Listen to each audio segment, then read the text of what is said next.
कि हम और आप भी मनुष्यों को देख रहे हैं। आज प्रभु चाहता है हमारी नजरें उस खुदा पे हो। प्रभु चाहता है हमारी नजरें प्रभु पे जमी हो। प्रभु आशीष दे रहा है, प्रभु बरकतें दे रहा है, पर हम भरमाने वाले की बातों में आ जाते हैं। वो भरमाने वाला घूम रहा है। मित्रों, प्रभु आपको आशीष देता है, प्रभु आपको बरकतें देता है। आपको मालूम, प्रभु यीशु मसीह ने जब अपने शागिर्दों को सिखाया प्रार्थना करना, तो क्या प्रार्थना करना सिखाया? हे हमारे पिता। एक पिता पुत्र का संबोधन को दिखाया कि हम सब परमेश्वर के पुत्र हैं। और जब हम पढ़ेंगे रोमियो की पत्री उसके 8वें अध्याय की 16वीं आयत को जल्दी से कोई निकाल कर पढ़ दे। रोमियो की पत्री 8वां अध्याय। आत्मा ही हमारी आत्मा के साथ गवाही देता है कि हम परमेश्वर की संतान है। मेरे मित्रों, मेरे प्यारो, जो सबसे पहली बात प्रभु ने अपने शागिर्दों से कही, कोई तुम्हें भरमाने ना पाए, और कहा उस अंधे को कि अब ध्यान से देखो। जब उस अंधे ने ध्यान से देखा तो उसने प्रभु को देखा। आज मैं आपको शाम को बताना चाहता हूं, आप ये अंत के दिनों में रह रहे हैं, ये भरमाने वाला घूम रहा है, पर चौकस रहना कि कोई भरमाने ना पाए, और अपनी नजरें किस पे बना करके रखना? उस खुदा पे बना करके रखना, प्रभु यीशु मसीह पे बना करके रखना, जो सारी आशीषों का स्रोत है, जो सारी बरकतों का स्रोत है, जिसने हमें और आपको ये सांसें दी। मेरे प्यारों, और दूसरा, आज हो सकता है आपको बीमारी डरा रही है, आज हो सकता है आपको नौकरी की चिंता डरा रही है, हो सकता है आपके फाइनेंसेस उतने अच्छे नहीं है, भविष्य की चिंता आपको डरा रही है। यहोवा की खोज में लग जाना मेरे मित्रों, मेरे प्यारों, और जिस दिन यहोवा की खोज में लग जाओगे तो वो आपकी दुआओं को सुनेगा। और पूरा जिक्र घर जाके पढ़ लीजिएगा। उसने सब यरूशलेम वासियों को बुलाया, सबको बुला करके दुआ करने लगा, पश्चाताप करने लगा, कहने लगा तू पीढ़ियों का परमेश्वर है, क्या तू हमारी दुआओं को नहीं सुनेगा? You are the God of generations and we are praying unto you Lord। और मैं आपको बताना चाहता हूँ, दूसरा इतिहास उसके 20वें अध्याय की 14वीं आयत को जब आप पढ़ेंगे तो लिखा है, तब आसाप के वंश में यहज़ीएल नाम एक लेवी, जो जकरिया का पुत्र और बनाया का पोता और मत्तन्याह के पुत्र गिएल का परपोता था, उसमें मंडी के बीच में यहोवा का आत्मा उतरता है। और वो क्या कहता है? हे सब यहूदियों, हे यरूशलेम के रहने वालों, हे राजा यहोशापात, तुम सब ध्यान दो, यहोवा तुमसे यूं कहता है, तुम इस बड़ी भीड़ से मत डरो, तुम्हारा मन कच्चा ना हो, क्योंकि युद्ध तुम्हारा नहीं परमेश्वर का है।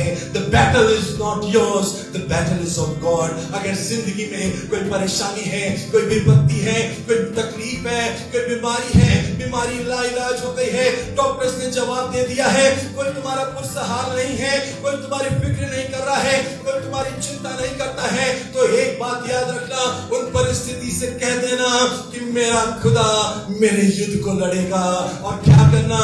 डर तो लगता है, पर यहोवा की खोज में लगे रहना।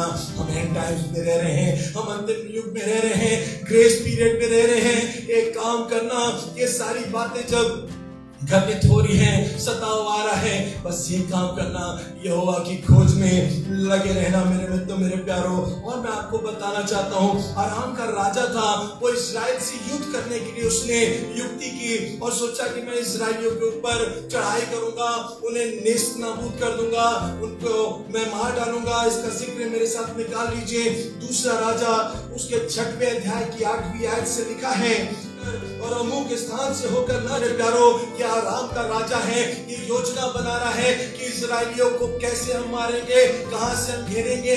पर वहां पर एक खुदा का नबी है जिसका नाम एलीशा है, वो पहले ही परमेश्वर उसको बता दे रहा है, और वो इजराइल के राजा को जाकर के उसके भेद की बातें बता दे रहा है। और ये जो राजा है आराम का, वो विजय नहीं पा रहा है।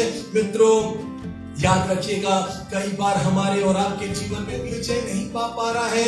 मित्रों, याद रखिएगा, कई बार हमारे और आपके जीवन में भी शैतान चाहता है, बाइबल बताती वो इस ताक में रहता है कि कब हमें फाड़ खाए। पर हम जब दुआ करते हैं, जब हम उस खुदा के सन्मुख आते हैं, उस दुआ से उसके मंसूबे नेस्त और नाबूद हो जाते हैं। और यहाँ पर एलीशा जो है इजराइल के राजा को उसकी बात बता दे रहा है। और बाइबल में पढ़ लीजिएगा आगे घर जा करके, तो उसकी 11वीं आयत में लिखा, इस कारण अराम का राजा बहुत घबरा गया, तो उसने कर्मचारियों को बुला करके पूछा, क्या तुम मुझे बताओगे कि कौन है जो इस्राएल के राजा की मदद कर रहा है? अराम का राजा कह रहा है, मैं इतना षड्यंत्र कर रहा हूँ, मैं इतनी तमाम बातों को कर रहा हूं जिससे कि मैं इजराइल के ऊपर हमला करूं, ऐसी ऐसी योजनाएं बना रहा हूं। ये बात कॉन्फिडेंशियल जो है लीक आउट कैसे हो जा रही है?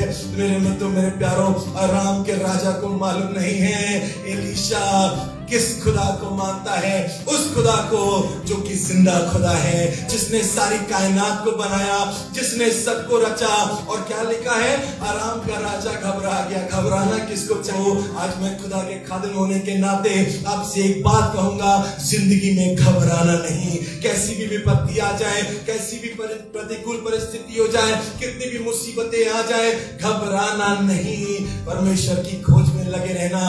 घबराया कौन है? अराम का राजा घबरा रहा है। आपकी परिस्थिति घबराएगी, आपकी बीमारी घबराएगी, आपके फाइनेंसेस जो आपको डरा रहे हैं वो घबराएंगे। कह रहे भैया इतना खर्च किए जा रहा है, कैसे ये सोचता है उसका सब पूरा होगा? कह देना यहोवा जिर्रे, यहोवा सारी चीजों को मुहैया कराने वाला परमेश्वर है।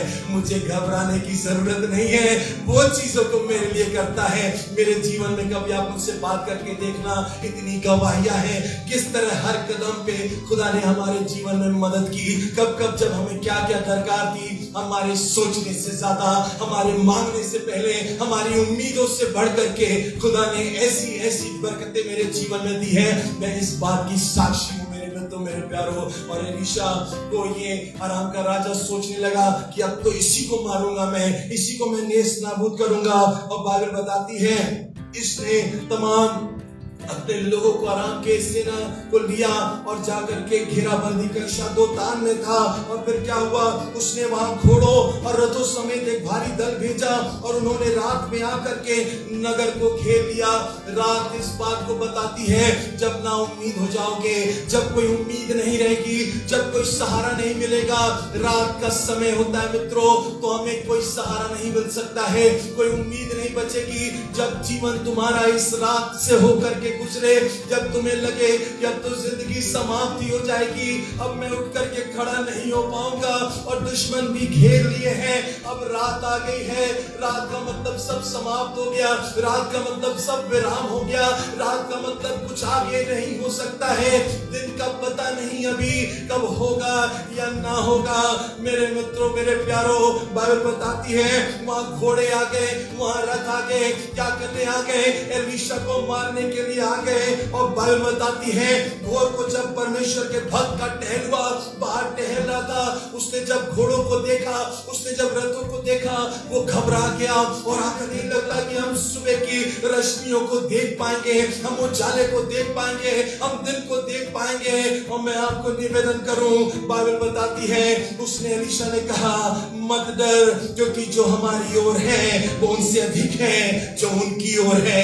मेरे मित्रों, मेरे प्यारों, घबराना नहीं, हमारी ओर जो है वो उनसे बढ़कर है जो उनकी ओर है। मेरे मित्रों, मेरे प्यारों, हमारा आसमान का खुदा हमारे साथ है। और पढ़ लीजिए, लिखा है तब एलीशा ने यह प्रार्थना की, हे यहोवा इसकी आंखें खोल दे कि ये देख सके। तब यहोवा ने अपने सेवक की आंखें खोल दी और जब वो देखा तो क्या देखा? एलीशा के चारों ओर का पहाड़